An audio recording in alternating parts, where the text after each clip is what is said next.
Hello and welcome to Oceania Weekly. I'm Stephanie Greenfield.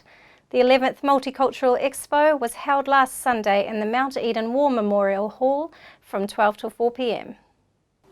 27 dance and performance teams participated in the event, with Korea, Colombia, China, Chile, Spain, England, Japan and Bulgaria, as well as others. There were 18 information stalls including Auckland Multicultural Society and Auckland Tibet Association. It's my friend Ana Maria Sanchez, who's one of our wonderful dancers from our South American community and one of our very good organisers from the Multicultural Society, and also a wonderful person from Mount Roskill.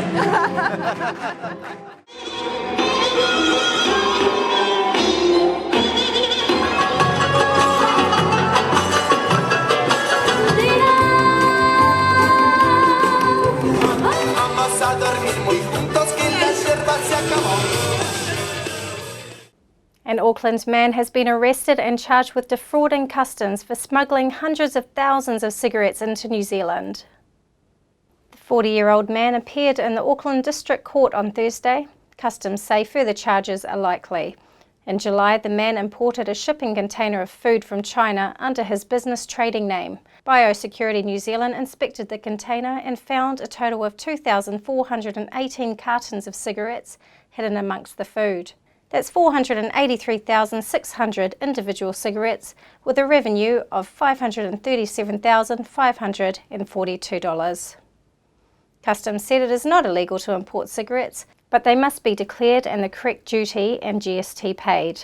Revenue fraud or tax evasion is a serious crime and Customs will not hesitate to prosecute. The NATO Secretary-General and the US Secretary of Defence will be in New Zealand on separate visits this week. Secretary-General Jens Stoltenberg and Secretary Mark Esper will both be in New Zealand on the 5th and 6th of August. Prime Minister Jacinda Ardern said it would be Stoltenberg's first visit to New Zealand in his role at NATO, having previously visited as the Norwegian Prime Minister. This will be an opportunity to discuss global security challenges, such as terrorism, maritime security and cybersecurity, as well as ways to boost the involvement of women in peace and security initiatives. Ms Ardern said New Zealand has supported NATO-led efforts to bring peace and stability to Afghanistan since 2001. Defence Minister of New Zealand, Ron Mark, said the main business of the visit will be a bilateral Defence Ministers meeting. New Zealand shares a long-standing friendship with the United States, founded on a mutual interest of a free, democratic, secure and prosperous world. Outgoing National MP Nathan Guy says the public and the government have got quite a way to go to see what shape or form the zero carbon bill ends up in. Otaki MP and opposition agriculture spokesman Mr Guy said the zero carbon bill targets were too extreme. He said that the methane target range from 24 to 47% is unachievable and it's going to take some magic to get there. Last week, MPs listened to impassioned pleas from both sides of the methane debate as the Environment Sector Committee began hearing submissions on the zero carbon bill. It also sets a target of a 10% reduction in biological methane emissions by 2030, with a provisional reduction ranging from 24% to 47% by 2050. Japan decided last Friday to revoke South Korea's preferential status as a trade partner for the purchase of goods that can be diverted for military use. The Cabinet of Prime Minister Shinzo Abe approved plans to remove South Korea from a white list of countries subject to simplified trade procedures. South Korea reacted sharply, with President Moon Jae-in denouncing Tokyo's decision as very reckless and pledging to take countermeasures. The removal of South Korea from the list will take effect on August the 28th, following necessary domestic procedures. A South Korean presidential official says Seoul will consider ending a military intelligence sharing pact with Japan as part of countermeasures against Japan's decision to downgrade the trade status of its neighbour. Officials of the Ministry of Economy, Trade and Industry of Japan said 40,666 opinions were submitted between July the 1st and the 24th, and 95% of them favoured the removal of South Korea from the whitelist. Only 1% opposed the move. As the South Australian state government pushes to ban single-use plastics, organisations are putting up their hands to be part of the state's first plastic-free precinct. The state government was seeking input on what any future phase-out or replacement of single-use plastic might look like. It has received expressions of interest from retailers, trading groups, councils and disability advocates to take part in the plastic-free trial.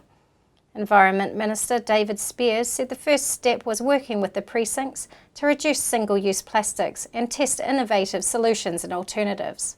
Mr Spears said the task force would assist with the government's decision-making. The task force members and the plastic-free precinct pilots will be announced by the state government soon. Victorian apartments are set to receive new design standards introduced by the state government that aim to increase green space efficiency. The proposed changes will ensure future apartment design standards will have adequate lighting, ventilation and waste efficiency. Acting Minister for Planning, Lily D'Ambrosio, said that as more and more people choose apartment living, we need to ensure these buildings are high quality and ready for 21st century challenges such as climate change and our growing population. The state government proposed that landscaping, wind effects and building management is set to change in order to lower the cost of replacement and repair through the use of better quality material. The Minister of Planning said Melbourne leads the world in livability and that should be reflected in our apartments by increasing green space and wind protection and creating safer, more attractive neighbourhoods.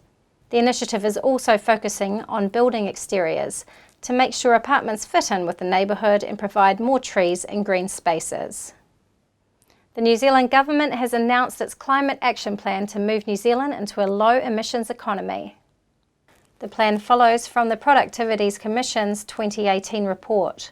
Climate Changes Minister James Shaw promises it will lead to fundamental changes to New Zealand's society and economy. Shaw said that the New Zealand government is committed to a just and rapid transition to a low-emissions economy because it's vital that we play our part looking after the planet. The plan details the steps New Zealand will take to tackle climate change, including reform the New Zealand emissions trading scheme rather than replace it with carbon tax, provide funding that will support the 1 billion trees program, including the potential for transitioning from exotic to permanent forests, and also to reduce emissions from light vehicles and transition the fleet to be low emissions through time. An Economist is warning firms in New Zealand are expecting to cut jobs as business confidence is failing. ANZ senior economist Miles Workman said the bank's latest business outlook survey found that business confidence fell, with 44% of respondents saying they expected business conditions to worsen in the year ahead. Another recent ANZ survey has found that consumer confidence has also dropped. Just 21% of consumers surveyed said they expected to be better off financially this time next year. The survey found that forward-looking confidence dropped to its lowest level since September 2015. National's finance spokesman Paul Goldsmith said the government needs to take responsibility as it has continued to add costs to businesses, has created massive uncertainty and has demonstrated incompetence. Ports of Auckland has agreed to buy the world's first full-size electric tugboat in an effort to fight climate change. Ports Chief Executive Tony Gibson said urgent action was needed on climate change. The tug has the same capacity for work as the port's diesel tugboats and will cost less over its lifetime. Over the last 3 years, the company has battled to find a manufacturer who will be willing to take on the challenge. Dutch company Damen Shipyards will build the tug and expects to deliver it in 2021. The Ports of Auckland has a goal of being zero emissions by 2040 and hopes to inspire other ports. Now we're going to cross over to Voice of America. Oh, Sunday in Dayton, Ohio. Gunshots in a commercial district at around 1 in the morning. What the The number of American mass shootings is now more than 250 this year. The gunman killed 9 and injured dozens before nearby police shot him dead. Just 13 hours earlier in El Paso, Texas, law enforcement responds to an active shooter at a Walmart. There, the gunman killed 20 and injured at least 26. Federal officials call it an act of domestic terrorism. President Trump tweeted his support to the governor of Texas, saying, "God be with you all." He said that the FBI, state and local authorities are working together in both cities. Democrat and 2020 presidential candidate Julian Castro laid blame with the shooter, but said the president's often heated rhetoric helps radicalize domestic terrorists. He's given license for this toxic brew of white supremacy to fester more and more in this country. At the same time, as our national leader, you have a role to play in either fanning the flames of division or trying to bring Americans of different backgrounds together.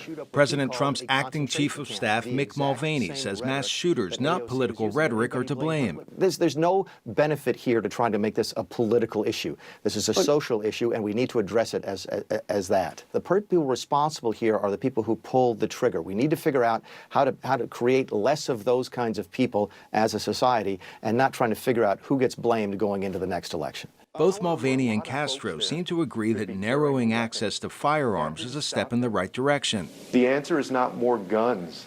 The answer is to make sure that these weapons of war, these semi-automatic weapons, don't get into the hands of people who go and use them on the street. I think we all agree that sick people who are intent on doing things like this should not be able to buy guns legally. The challenge, of course, is trying to identify who is sick when they try and buy their weapons, and that's the type of discussion we have to have. I don't know the condition of A hate-filled and anti-immigrant manifesto appeared online nearly 20 minutes before the shooting began in Texas. Authorities have yet to confirm its author, and one of the Dayton shooter's victims was his own sister, capping off one of the deadliest mass shooter weekends in the history of a country plagued by gun violence. Oh, Arash Arabasadi, VOA News, Washington. what the